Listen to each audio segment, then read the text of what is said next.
Audio book क्रमांक 11। पुस्तक का नाम समाज की अभिनव रचना, लेखक पंडित श्रीराम शर्मा आचार्य। सामाजिक प्रगति का एकमात्र आधार। स्वार्थपरता की मात्रा जब मर्यादाओं का उल्लंघन करने लगती है, तब मनुष्य किसी भी मार्ग से अपनी महत्वाकांक्षाओं की पूर्ति के लिए तत्पर हो जाता है। उचित अनुचित का विचार छोड़कर जैसे भी बने वैसे अपना स्वार्थ सिद्ध करने की नीति जब अपनाई जाने लगती है, तो मनुष्य का व्यक्तित्व असुरता से परिपूर्ण हो जाता है। असुरता में जहाँ वृद्धि होगी, वहाँ सुख शांति का ठहर सकना संभव न होगा। अनैतिक दृष्टिकोण अपनाए हुए व्यक्तियों का समाज असभ्य ही कहला सकता है। वहाँ निरंतर क्लेश कलह ही नहीं, सर्वनाश के अवसर भी उपस्थित होते रहते हैं। आज हमारे समाज में अपराधों, कलेशों, संघर्षों, अभावों, चिंताओं और समस्याओं का घटाटोप दिखाई पड़ता है। उसका एकमात्र कारण व्यक्तियों के मन में बढ़ी हुई स्वार्थपरता, चरित्रहीनता एवं संकुचित दृष्टि ही है। आदर्शवाद का, धर्म नीति एवं मर्यादा का उल्लंघन जब कभी भी अधिक मात्रा में होने लगता है, तब उसका दुष्परिणाम सारे समाज को भुगतना पड़ता है। स्वार्थ से मनुष्य कैसा निर्मोही हो जाता है, इसके अगणित उदाहरणों से इतिहास भरा पड़ा है। स्वजन संबंधियों के रिश्ते भी स्वार्थपरता के तूफान में नष्ट भ्रष्ट हो जाते हैं। औरंगजेब अपने सगे भाई दारा को अपने मार्ग का कांटा समझता था और उसका सर काटकर अपने बाप के आगे पेश किया। सगे भाई के प्राण लेने और बाप को अपने प्राण प्यारे बेटे का कटा हुआ सिर दिखाकर मृत्यु से अधिक यंत्रणा सहने को विवश कराने वाली यह डाकिन स्वार्थपरता ही तो है। बाली ने अपने सगे भाई सुग्रीव की स्त्री का अपहरण कर लिया। रावण ने विभीषण को भरी सभा में सदुपदेश देने के कारण लात मारकर तिरस्कृत किया। कौरवों ने पांडवों को क्या क्या दुख नहीं दिए। एक ओर राम, लक्ष्मण और भरत का आदर्श प्रेम है, दूसरी ओर औरंगजेब, बाली, रावण और कौरवों के कुकृत्य हैं। इस अंतर को प्रस्तुत करने का कारण धर्म और अधर्म की आस्था अनास्था ही हो सकती है। बाप बेटे का कितना पवित्र संबंध है। पिता की आज्ञा पालन करने के लिए जहाँ राम, श्रवण कुमार, भीष्म, पुरु आदि ने अनुपम उदाहरण प्रस्तुत किए, वहाँ ऐसी भी परंपरा मौजूद है जिनमें बेटे ने बाप को तिरस्कृत, पददलित और मौत के मुंह में ढकेल देने में कसर न रखी। जहांगीर ने अकबर को कैद किया था। खुसरो ने जहांगीर के खिलाफत बगावत की।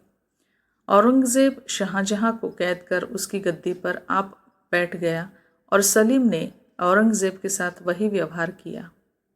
बेटों की बापों के प्रति की गई यह करतूतें किस समाज के लिए गौरवास्पद हो सकती हैं?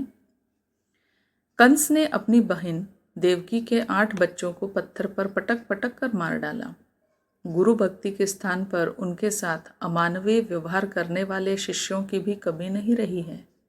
भस्मासुर अपने गुरु शिव जी पर उनके दिए हुए वरदान का उल्टा प्रयोग करने एवं उन्हें भस्म करके पार्वती का अपहरण करने को उतारू हो गया।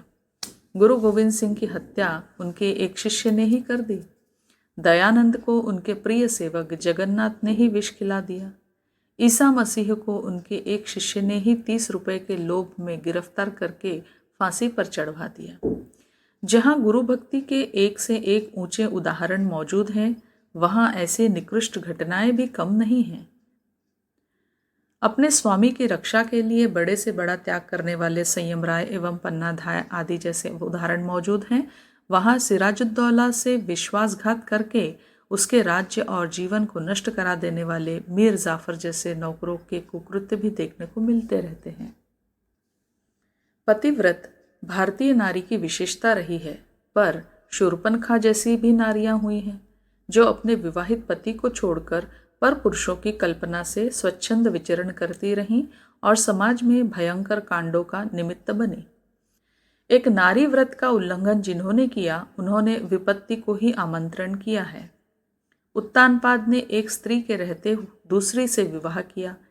उस ईर्ष्या से पहली रानी के पुत्र ध्रुव का अपमान हुआ और बच्चे को घर ही छोड़ देना पड़ा।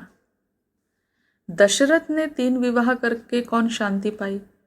पांडु ने कुंती के रहते हुए माद्री से विवाह कर लिया तो उन्हें क्षयग्रस्त होकर अकाल मृत्यु के मुख में जाना पड़ा।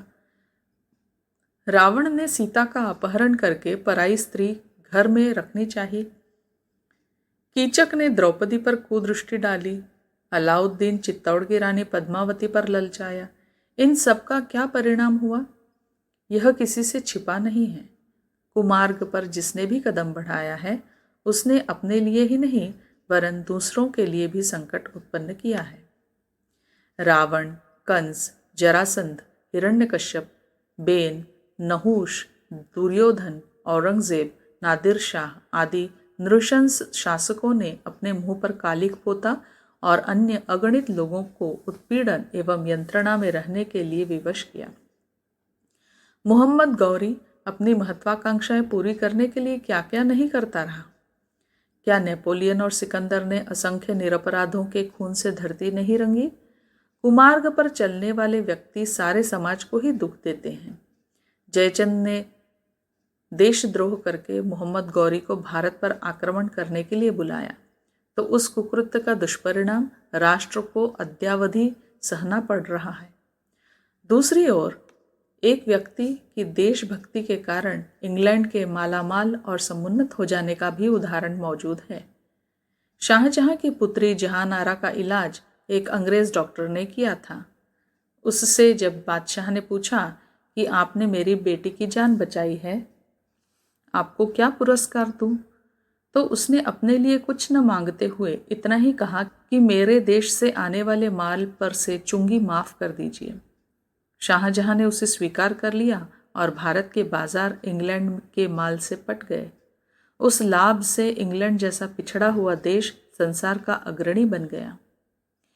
यदि दुर्बुद्धि किन्हीं श्रेष्ठ व्यक्तियों को अपने चंगुल में फंसा ले तो उन्हें भी पतन के गर्त में धकेल सकती है। विश्वामित्र ऋषि को प्रलोभन आया तो वे मेनका के जाल में फंस गए। पाराशर केवट कन्या पर मोहित हो गए और अपने को संभाले न रह सके। चंद्रमा ने गुरु पत्नी गमन का पाप कमाया और इंद्र जैसे देवता अहिल्या का सतीत्व नष्ट करने के कुकर्म में प्रवृत्त हुए। भीष्म और द्रोणाचार्य जैसे विवेकशील दुर्योधन की अनीति का समर्थन करने लगे। इससे प्रतीत होता है कि कोई व्यक्ति अच्छा या बुरा तभी तक रह सकता है जब तक कि उसकी धर्म बुद्धि सावधान रहे। पाप बुद्धि के प्रकोप से यदि मनुष्य संभल न सके तो वह स्वयं तो अंधकार के गर्त में गिरता ही है और दूसरे अनेक को अपने साथ पाप पंख में ले डूबता है। धर्म बुद्धि के जागृत होने पर फतेह सिंह जोरावर जैसे छोटे छोटे बालक दीवार में जीवित चिने जाना हंसी खुशी स्वीकार कर सकते हैं। चोटी न कटने देने के बदले बोटी बोटी कटवाने को प्रसन्नतापूर्वक तैयार होते हैं।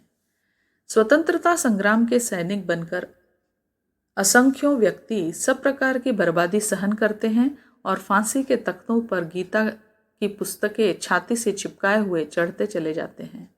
राम की सेना में रीछ बंदर जैसे दुर्बल प्राणी अपने प्राणों की आहुति देने के लिए सम्मिलित होते हैं।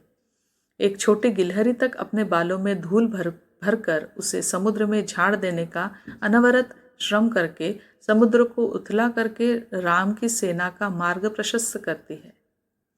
धर्म बुद्धि से दुर्बल व्यक्तियों में भी 1000 हाथी का बल आ जाता है, पर स्वार्थी बुद्धि तो सेनापतियों को भी कायर बना देती है। द्रौपदी को भरी सभा में नग्न किए जाते समय भीष्म और द्रोणाचार्य जैसे योद्धा नपुंसक बने बैठे रहे। उनके मुख से एक शब्द भी विरोध का न निकला।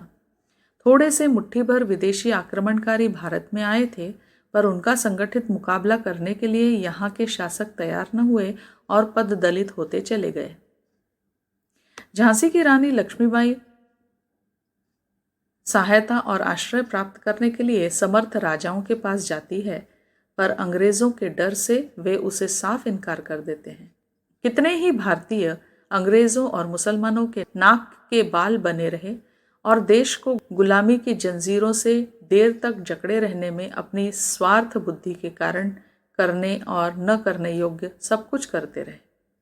जहां राणा प्रताप और शिवाजी जैसे स्वाभिमानी जीवन भर भारतीय स्वतंत्रता के लिए तिल तिल लड़ते रहे, वहां खुशी खुशी अपनी बहन बेटियां देकर अपने लिए सुविधाएं प्राप्त करने वाले भी कम न थे। राणा सांगा 84 घाव होने पर भी युद्धरत रहे, पर दूसरे लोग शत्रु से मिलकर अपना स्वार्थ साधने में ही लगे रहे थे।